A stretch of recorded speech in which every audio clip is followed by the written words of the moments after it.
Nous sommes au mois de mars, c'est le mois où tous les agriculteurs et les agricultrices sont affairés à cultiver, à s'aimer, à planter. Parce que tu sais qu'en Afrique, on cultive encore par rapport à la météo. Donc sur cette vidéo, j'aimerais te poser la question, qu'est-ce que tu es en train de s'aimer en ce moment? Et cette vidéo aussi, j'aimerais te partager des idées de culture à s'aimer présentement. Beaucoup de personnes sont en ce moment en pleine plantation. Hein. Tu sais qu'on a eu le temps comme ça de sacler.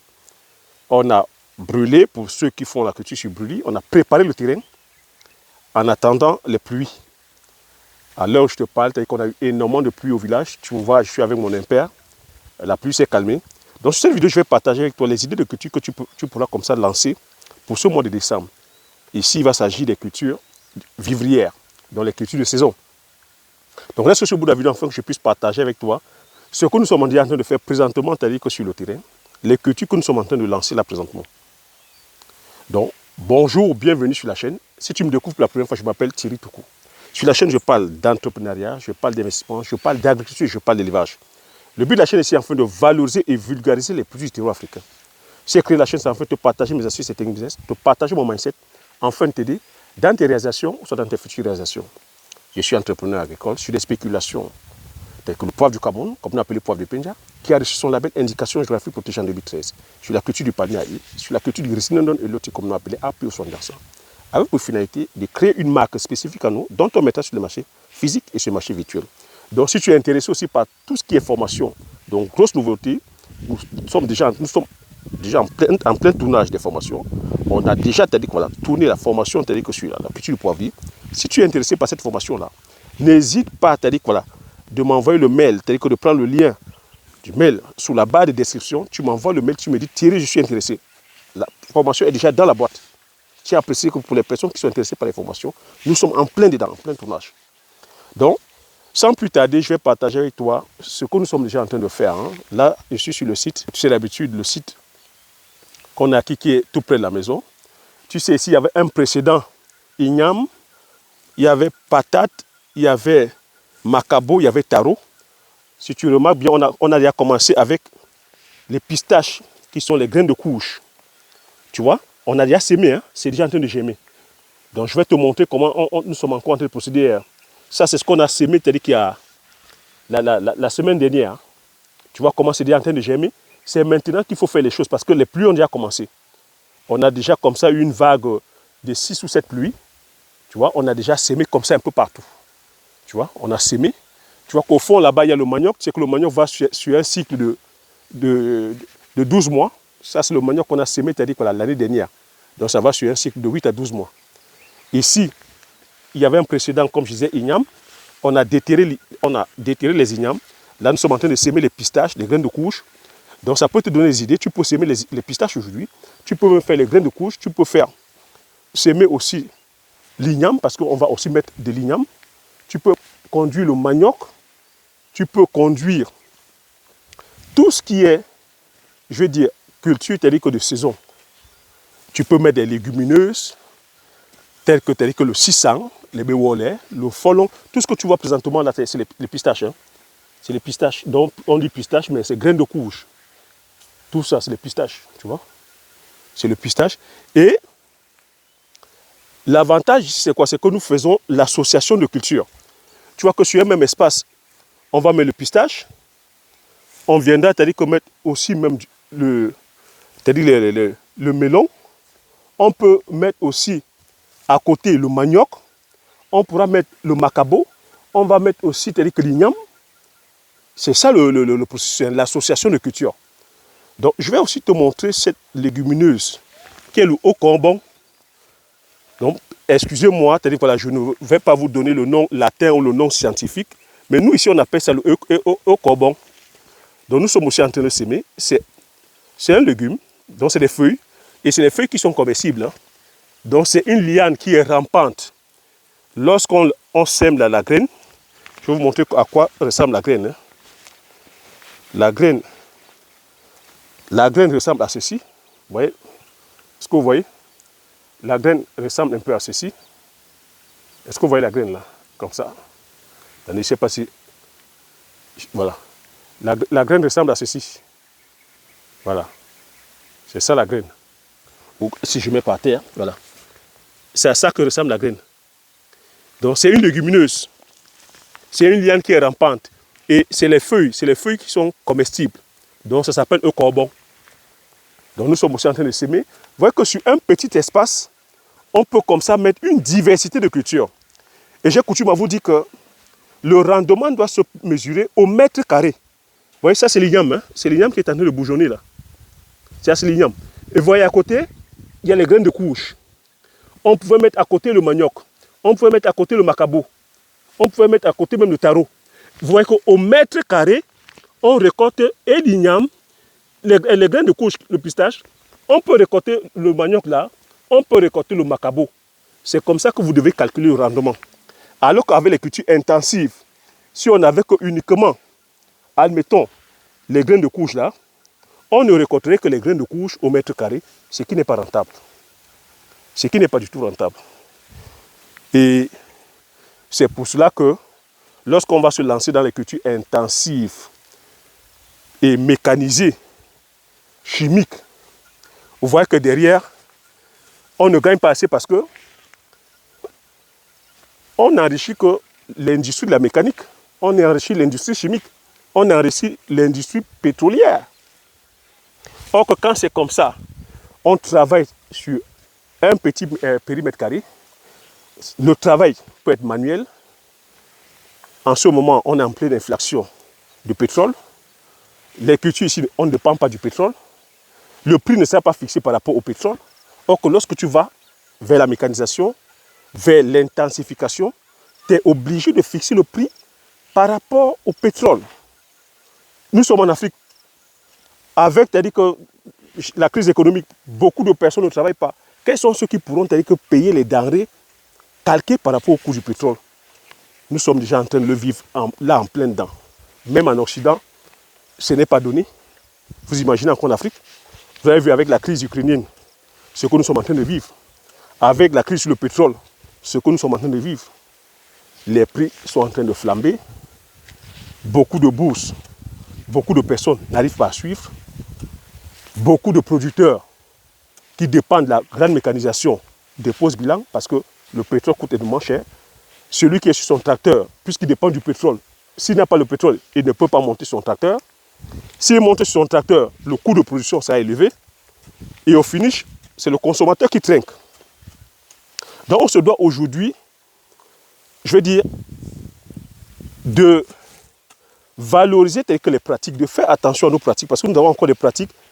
Je vois certains qui rigolent encore en disant qu'on travaille avec la houe. Attention, on travaille avec la houe, je vais vous montrer. Voilà, Michel est en train de s'aimer en ce moment les graines de courge. Quand je dis pistache, voilà. Regardez les semences, voilà à quoi ressemblent les pistaches. Michel, je vais te laisser. Voilà. Attention, pardon. Voilà à quoi ressemblent, voilà, les pistaches. Ça, c'est les semences de pistache. C'est ce qu'on appelle graines de courge. Donc, je vais laisser Michel vous montrer.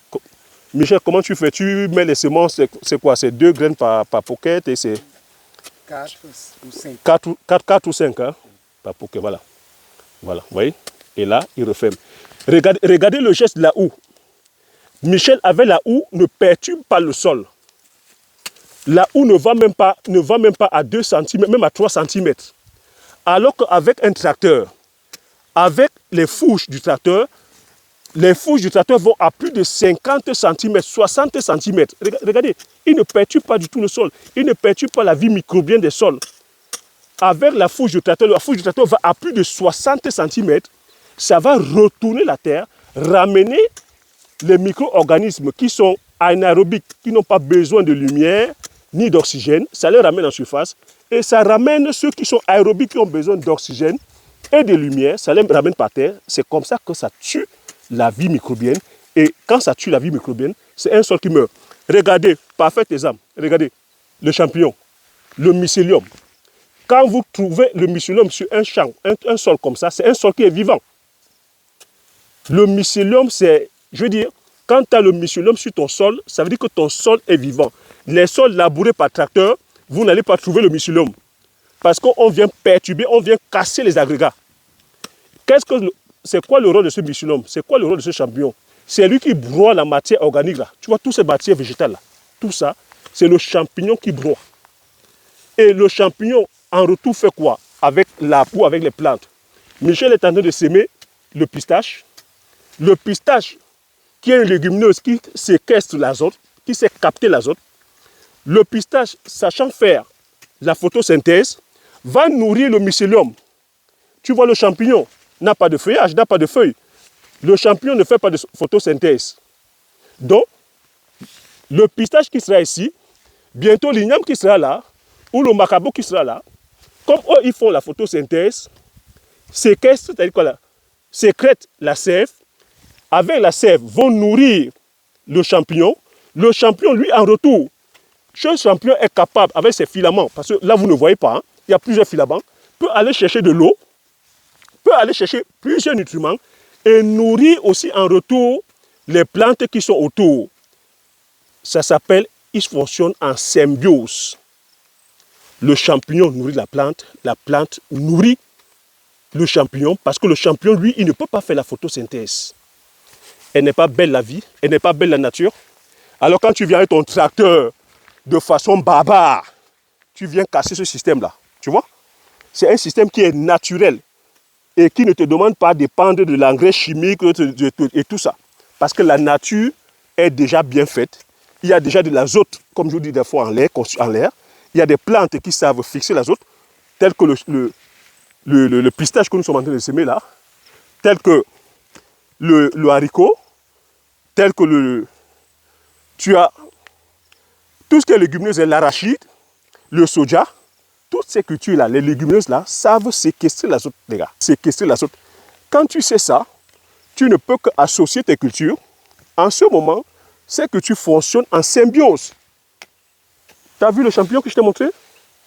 Le champignon que je t'ai montré, c'est, tu l'as sur ton sol, tu n'as pas à te faire parce que c'est ça qui va te broyer toute cette matière organique. Matière organique broyée, les micro-organismes vont aussi broyer. Le ver de terre viendra manger ça. Comme tu as des vers de terre qui sont en arrière, qui vont en profondeur, le ver de terre va brasser donc toutes ces dégestions-là. C'est ça qui va te créer l'humus, les amis. L'agriculture, c'est la science. Je vous laisse. Michel continue à s'aimer le pistache.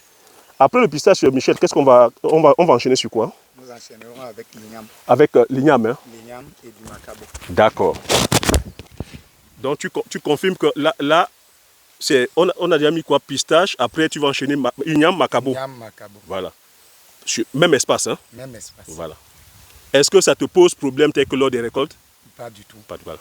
Parfois on associe aussi même de l'arachide. De l'arachide aussi, voilà. J'ai vu la dernière fois on a fait manioc même, on a fait taro, on a fait, il y avait, pas le melon, c'est le non,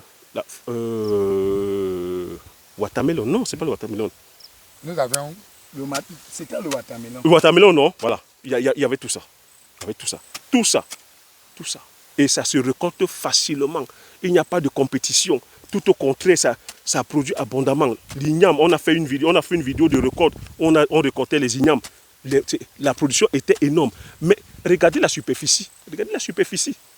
On n'est pas sur 10 000 hectares, hein? On n'est pas sur 20 000 hectares. Regardez, sur une petite superficie, mais on cultive abondamment et on récolte abondamment. C'est les lois de la nature. C'est les lois de la nature. Je vous laisse partager. Et dites-moi dans les commentaires ce que vous êtes en train de semer en ce moment. Hein. Parce que là, nous sommes en pleine saison de semences, là, comme nous dépendons encore de la météo. Qu'est-ce que vous êtes en train de semer en ce moment?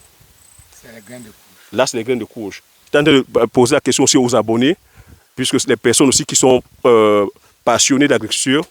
En ce moment, vous qui êtes dans le domaine agricole, qu'est-ce que vous êtes en train de semer? Marquez dans les commentaires ce que vous êtes en train de semer. Marquez-nous dans les commentaires afin de pouvoir édifier aussi la communauté, ce que vous êtes en train de semer en ce moment. Voilà ce que je voulais partager sur la vidéo. Vous voyez qu'on est toujours, tel que c'est un éternel recommencement. On a semé l'année dernière, on a récolté et le cycle recommence et ainsi de suite.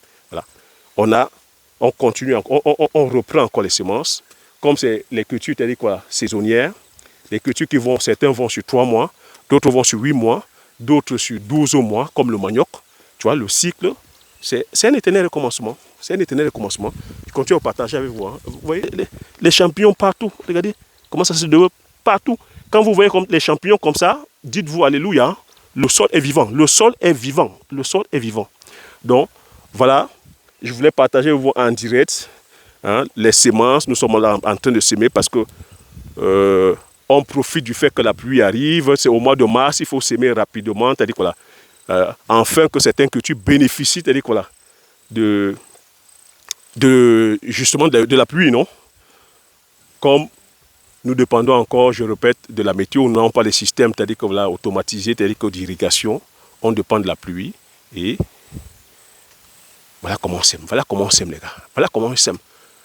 Pourquoi est-ce qu'on continue encore à mourir de faim? Pourquoi est-ce qu'on continue encore à importer de la nourriture alors qu'on peut s'aimer? Alors qu'on peut travailler, alors qu'on peut s'auto-suffire, on peut s'auto-nourrir. Pourquoi? Vous savez que ici, le but de la chaîne, c'est de valoriser et vulgariser nos produits du terroir. On ne peut pas se permettre de continuer à importer les denrées alors qu'on a comme ça des surfaces agraires, alors qu'on peut se retrousser les manches et travailler. Chers sœurs et frères africains, mettons-nous au travail. Celui qui a une petite parcelle, il est aberrant d'aller acheter, c'est pas les denrées alimentaires. Retrousse-toi les manches, suis la chaîne, regarde comment est-ce qu'on cultive. Certaines semences, nous sommes tellement bénis que tu n'as même pas besoin de creuser autant de sol. Regarde comment Michel fait. Il est sur quelques centimètres, il met la graine et ça pousse. Parce qu'on a des sols bénis, on a des sols riches. Regarde, quelques centimètres, il met la graine. Et des fois, c'est uniquement pour que les oiseaux ne viennent même pas picorer. Hein. Il pouvait même jeter la graine comme ça et ça pousse. Hein. Mais il est obligé de cacher un peu parce qu'il ne faudrait pas que les bêtes viennent endommager. Et ça pousse, sans engrais. C'est du bio, naturel, sans engrais, sans mécanisation. Vous le voyez là, vous le voyez en train de souffrir? Il se balade, il avait la houe. Est-ce que vous le voyez souffrir? Vous le voyez en train de souffrir là? Vous voyez la pénibilité là-dedans? Il travaille proprement, il respecte la nature, il respecte l'environnement, il respecte le cadre, il respecte la biodiversité. Voilà ce que j'avais à partager sur cette vidéo avec vous. Nous sommes là avec mon frère Michel, en train de cultiver. Vous voyez que on continue et la prochaine fois, on va vous montrer les récoltes. Nous sommes toujours en train de travailler. Regardez. On agresse pas le sol. Michel, tu as ouvert un truc. Regardez la bio. Voilà. Regardez ce que je vous ai. Regardez les fourmis. Vous voyez? C'est ça. Voilà les laboureurs. Ce sont eux qui font le travail. Si vous n'avez pas ça sur votre parcelle, oubliez. Votre sol est mort. Regardez, c'est ce que j'appelle les micro-organismes et les macro-organismes. Ce sont eux qui font le sol. Regardez, ils font des galeries au sol, ils permettent la porosité des sols, ils font en sorte que le sol respire, que l'eau s'infiltre dans la nappe phréatique, ils apportent que l'oxygène pénètre au sol. Vous n'avez pas ça, oubliez. Oubliez. Donc, vous savez, on peut rester comme ça des heures et des heures. Je voulais partager avec vous ce petit moment que nous sommes en train de passer ensemble. Nous sommes en train de s'aimer. Et courage et force à ceux qui sont aussi en train de s'aimer. Pour ceux qui manquaient d'idées, je voulais vous partager comme ça quelques idées de culture. Vous pouvez là commencer à faire comme nous, le pistache, les ignames, le concombre, le corbon, comme j'ai dit. Vous pouvez faire du maïs, vous pouvez faire du soja, vous pouvez faire le haricot, vous pouvez... Il y a comme ça une diversité de cultures, L'igname, le macabo, le taro, la banane plantain, il y a une diversité de cultures. Le panel est large. Donc sur ce, je vous dis merci et à la prochaine vidéo. Ciao.